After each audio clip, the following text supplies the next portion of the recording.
O Evangelho segundo Marcos é um dos primeiros relatos da vida de Jesus e nossas primeiras tradições históricas ligam este livro a um escriba cristão chamado Marcos, ou João Marcos.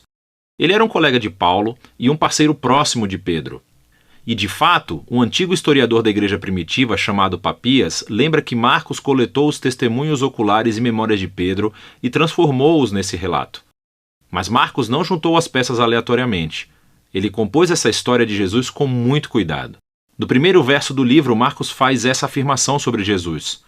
É o começo das boas novas sobre Jesus, o Messias, Filho de Deus. O que é interessante é que essa é a única vez que Marcos nos diz aquilo que pensa. No resto do livro, ele influenciará você simplesmente colocando as ações e palavras de Jesus na sua frente e mostrando como as outras pessoas reagem a ele. Marcos criou a história de Jesus como uma peça de teatro com 3 atos. O primeiro se passa na Galileia, o terceiro em Jerusalém, e o segundo ato mostra Jesus indo de um lugar para o outro. Cada um dos atos se concentra no tema repetido. Então, no ato 1, todo mundo é surpreendido por Jesus e eles se perguntam: quem é esse Jesus? No ato 2, são os discípulos que têm dificuldade de entender o significado de Jesus ser o Messias. E então, no ato 3, assistimos ao paradoxo surpreendente de como Jesus se torna o rei messiânico. Vamos ver como tudo se desenrola. Depois da linha de abertura, Marcos começa com uma citação dos antigos profetas Isaías e Malaquias, que disseram que Deus enviaria um mensageiro a Israel para prepará-los para quando Deus aparecesse para resgatar seu povo e se tornar seu rei. E Marcos apresenta João, o Batista, como aquele mensageiro. E logo quando você espera que Deus apareça pessoalmente, Marcos apresenta Jesus. E quando ele entra em cena, os céus se abrem, o Espírito de Deus desce sobre Jesus e Deus diz: "Você é o meu filho amado."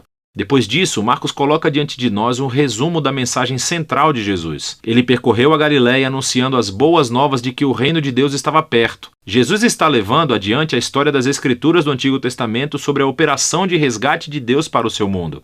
Através de Jesus, Deus está restaurando o seu reinado sobre o mundo, confrontando e derrotando o mal e o seu domínio sobre a vida das pessoas, e assim, convidando-os a viver sob seu reinado seguindo a Jesus. A partir daqui, Marcos apresenta um grande bloco de histórias mostrando o poder de Jesus ao trazer o reino de Deus. Ele mostra Jesus curando pessoas cujos corpos estão doentes ou quebrados, ou sobre a opressão de poderes espirituais obscuros. E Jesus até faz algo que, para o povo judeu, só Deus tem o direito de fazer. Ele perdoa os pecados das pessoas. E as ações de Jesus aqui produzem respostas bem diferentes. Então algumas pessoas o seguem e se tornam seus discípulos. Outras pessoas não sabem o que pensar e outras ainda o rejeitam completamente, especialmente os líderes de Israel, que o acusam de blasfemar contra Deus e de ser um fortalecido pelo mal. Mas Jesus não se surpreende com essas respostas. De fato, ele chama a atenção para elas. No capítulo 4, Marcos colecionou muitas parábolas de Jesus sobre a natureza oculta e misteriosa do reino de Deus. E Jesus diz que a sua mensagem é como a semente que cai em diferentes tipos de solo. Alguns são receptivos, outros não. Ou é como uma semente de mostarda que é muito pequena. Parece insignificante, mas depois cresce e surpreende a todos. O que Jesus quer dizer é que ele é realmente o Messias trazendo o reino de Deus, mas não do jeito que as pessoas esperavam. E essa crescente confusão sobre Jesus entre as multidões está ligada a uma ideia-chave que Marcos enfatiza no final do ato 1, que há confusão mesmo entre os discípulos de Jesus. Até mesmo eles têm dificuldade em entender quem Jesus realmente é, e isso nos leva ao ato 2. Ele começa com uma conversa muito importante. Jesus pergunta aos discípulos: "Quem vocês acham que eu sou?" E Pedro responde: "Você é o Messias." Mas fica claro que, para Pedro, isso significava que Jesus é um rei militar vitorioso da linhagem de Davi, que resgatará Israel dos romanos. Mas, para Jesus, ser o Messias significa que ele é o servo sofredor, rei de Isaías 53, que trará o governo de Deus, entregando a sua vida em Jerusalém. E os discípulos não entendem.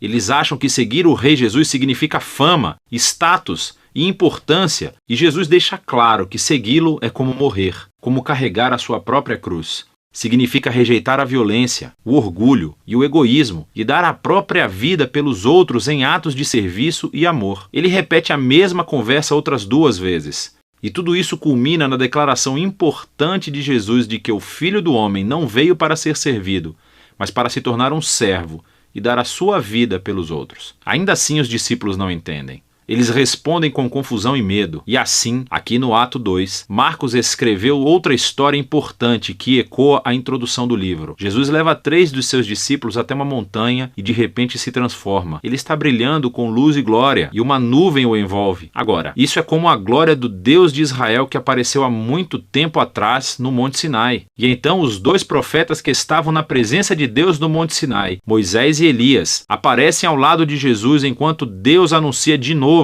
"Este é o meu filho amado". Colocando essa história no meio de todas essas conversas no ato 2, Marcos faz uma afirmação surpreendente: que Jesus, Filho de Deus, é a personificação física da própria glória de Deus.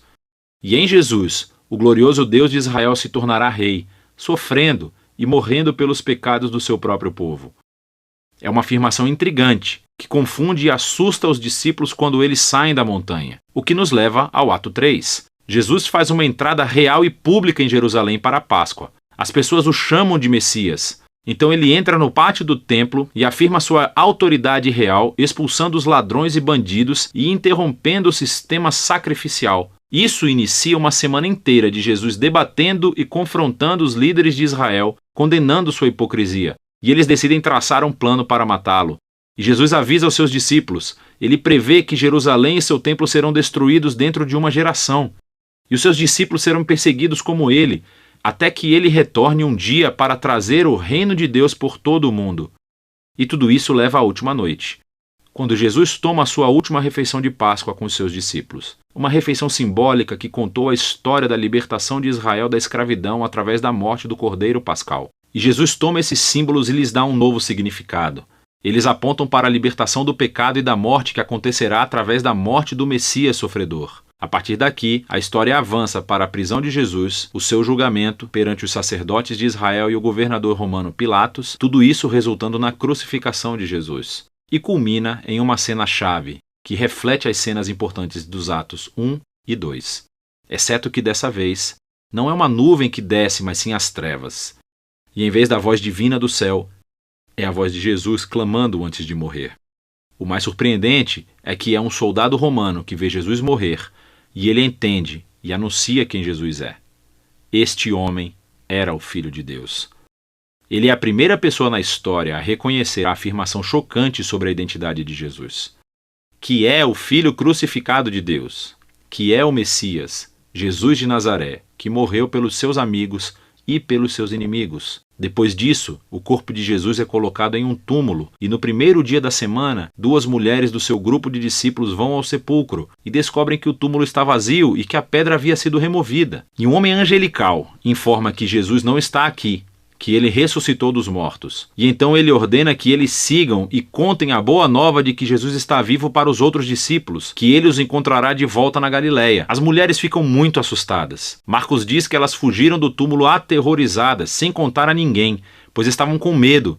E é assim que o livro termina, com os discípulos de Jesus mostrando o mesmo tipo de medo e confusão que concluíram os Atos 2 e 1. Agora, se você olhar a Bíblia, verá que o Evangelho de Marcos tem mais coisas no seu final, em que Jesus aparece e fala com seus discípulos. Mas há também uma nota dizendo que este final não faz parte do livro original. E isso só é encontrado em manuscritos posteriores, menos confiáveis. É possível que o final original tenha se perdido, ou que Marcos realmente nunca tenha terminado de escrever seu relato.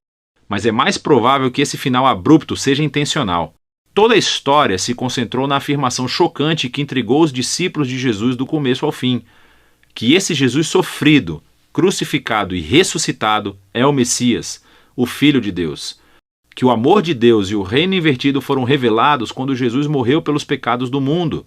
E assim, essa história termina sem final e força você, o leitor, a lidar com essa afirmação muito estranha e escandalosa sobre Jesus. E você, vai fugir como os discípulos? Ou você vai reconhecer Jesus como seu rei e contar as boas novas? E só você pode responder a essa pergunta. E é disso que trata o Evangelho de Marcos.